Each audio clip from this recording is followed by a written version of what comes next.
আসসালামু আলাইকুম। আশা করছি সবাই ভালো আছেন, সুস্থ আছেন। ঢাকা টু জার্মানি নামের আউসবিল্ডিং নিয়ে আমরা এ টু জেড যে সিরিজটা শুরু করেছি, আজকে হচ্ছে তার 16 নম্বর এপিসোড।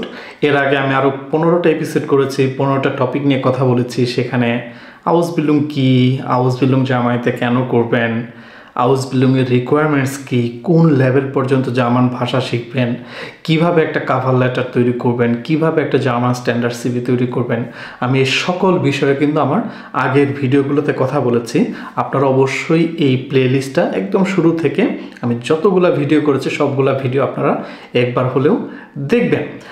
এখন থেকে নেক্সট আমাদের যে কাজ হবে, আমাদের কাজ হচ্ছে আমরা কীভাবে আউসবিল্ডিংয়ের জন্য অ্যাপ্লিকেশন করব।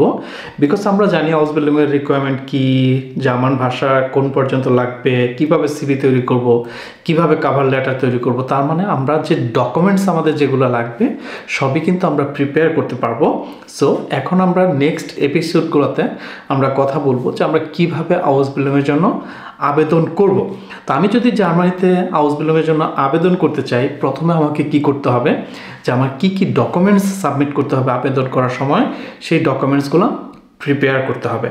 আমার আজকের ভিডিওর টপিক হচ্ছে, আপনি যদি বাংলাদেশ থেকে জার্মানিতে আউসবিল্ডিংয়ের জন্য অ্যাপ্লিকেশন করতে চান, আপনার কি কি ডকুমেন্টস কিভাবে রেডি করবেন, সেই ডকুমেন্টসগুলোর নাম আমি এখানে বলবো এবং আপনি কিভাবে রেডি করবেন সেটা আমি একটু বলার চেষ্টা করব।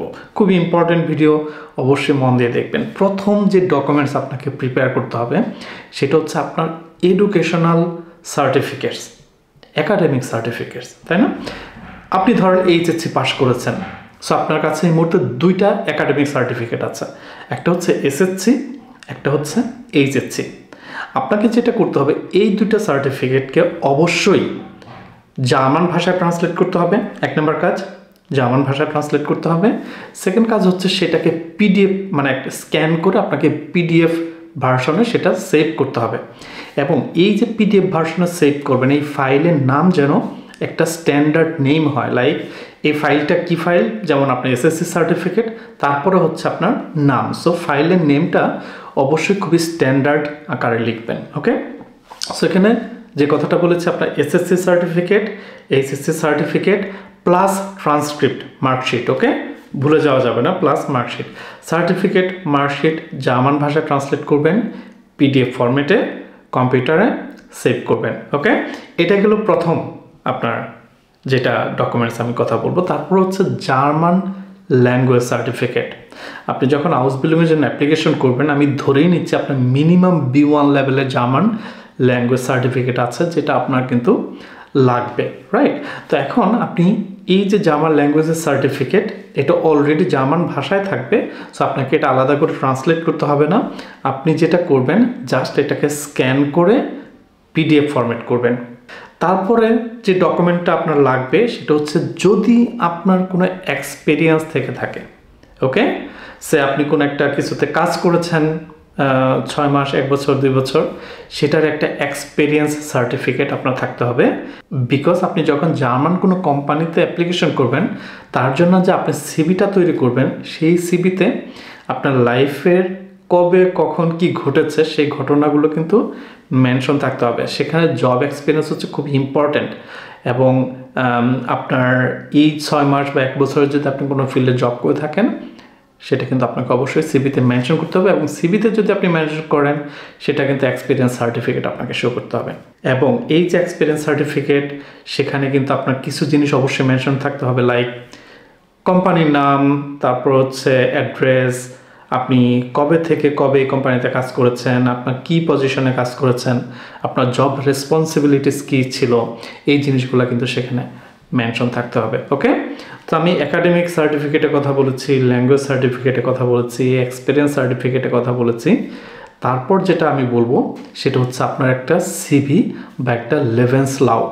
কিভাবে আপনি একটা স্ট্যান্ডার্ড, জার্মান স্ট্যান্ডার্ড একটা সিভি তৈরি করবেন, আমি কিন্তু উপরের ভিডিওতে সেই জিনিসটা এক্সপ্লেন করেছি। আপনারা কিন্তু সেই ভিডিওটা অবশ্যই আরেকবার দেখবেন। এবং দেখেন, জার্মানিতে যখন আপনি অ্যাপ্লিকেশন করবেন, সেই সিভিটার একটা ডিফারেন্ট একটা ফরম্যাট আছে, যেটাকে বলা হয় টেবিউলার ফরম্যাট। এবং আপনি অবশ্যই আপনার সিভিটা টেবিউলার ফরম্যাটে তৈরি করবেন। এবং সিভিতে একটা প্রফেশনাল ছবি লাগাইতে কিন্তু ভুলবেন না, এটা খুবই ইম্পর্টেন্ট। ওকে, তারপরে যে বিষয়টা খুবই খুবই খুবই ইম্পর্টেন্ট সেটা হচ্ছে একটা কাভার লেটার বা আনস্ক্রাইবেন। ঠিক আছে, আমি মনে করি যে কাভার লেটার বা আনস্ক্রাইবেন হচ্ছে আপনার নিজেকে নিয়ে বিজ্ঞাপন করার একটা জায়গা, নিজের কথা বলার একটা জায়গা, যেখানে আপনি বেসিক্যালি বলবেন যে একটা কোম্পানি কেন আপনাকে হায়ার করবে, আপনি নিজের বিজ্ঞাপন করবেন এই কোম্পানি যদি আপনাকে হায়ার করে আপনি সেই কোম্পানিকে আসলে কি দিবেন, ওকে, আপনি কেন এই পজিশনের জন্য ফিট। তো নিজের বিজ্ঞাপন করার জায়গা হচ্ছে আনস্ক্রাইবেন কাভার লেটার। এটা খুব ইম্পর্ট্যান্ট একটা ডকুমেন্ট। অনেক কোম্পানি আছে তারা অন্য কিছু পড়ে না, কিন্তু আপনার আনস্ক্রাইবেনটা অবশ্যই অবশ্যই পড়ে। আপনি যদি একটা স্ট্যান্ডার্ড প্রফেশনাল একটা আনস্ক্রাইবেন লিখেন আপনার কিন্তু সেখানে চান্স অনেক অনেক অনেক বেড়ে যাবে। সো এটা মাথায় রাখবেন যে একটা প্রফেশনাল একটা আনস্ক্রাইবেন কিন্তু আপনাকে লিখতে হবে, ওকে, সেটা খুব ইম্পর্টেন্ট।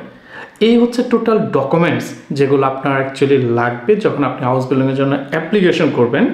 এবং প্রত্যেকটা ডকুমেন্ট অবশ্যই আপনাকে পিডিএফ ফরম্যাট করতে হবে।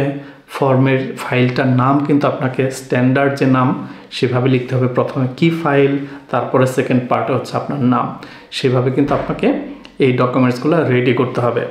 তো এগেইন একাডেমিক সার্টিফিকেট এবং মার্কশিট জার্মান ভাষা ট্রান্সলেট করবেন কোনো সার্টিফাইড ট্রান্সলেটর থেকে। তারপর হচ্ছে এগুলোকে পিডিএফ করবেন। ল্যাঙ্গুয়েজ সার্টিফিকেট স্ক্যান করবেন, পিডিএফ করবেন।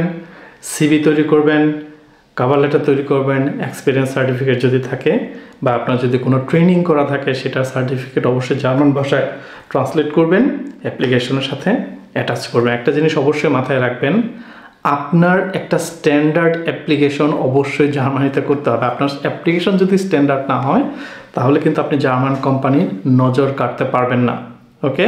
আপনার অ্যাপ্লিকেশনটা অবশ্যই খুবই খুবই স্ট্যান্ডার্ড হতে হবে, বিকজ কোম্পানি কিন্তু ব্যক্তিগতভাবে চেনা নেয় যে এই লোকটা আকাশকে তো আমি চিনি। নো, কোম্পানি কিন্তু আকাশকে চিনে না, কোম্পানি চিনবে আকাশের অ্যাপ্লিকেশন দিয়ে, আপনার অ্যাপ্লিকেশন ডকুমেন্টস দিয়ে, ঠিক আছে। সো এখানে ফার্স্ট ইমপ্রেশনটা খুবই ইম্পর্টেন্ট, যে কারণে অ্যাপ্লিকেশন ডকুমেন্টসগুলো অবশ্যই খুবই প্রফেশনালি রেডি করতে হবে। আই হোপ যে একটা আইডিয়া পেয়েছেন। পরের ভিডিওতে কথা বলবো। ভালো থাকবেন সবাই। টিল দেন, আল্লাহ হাফেজ।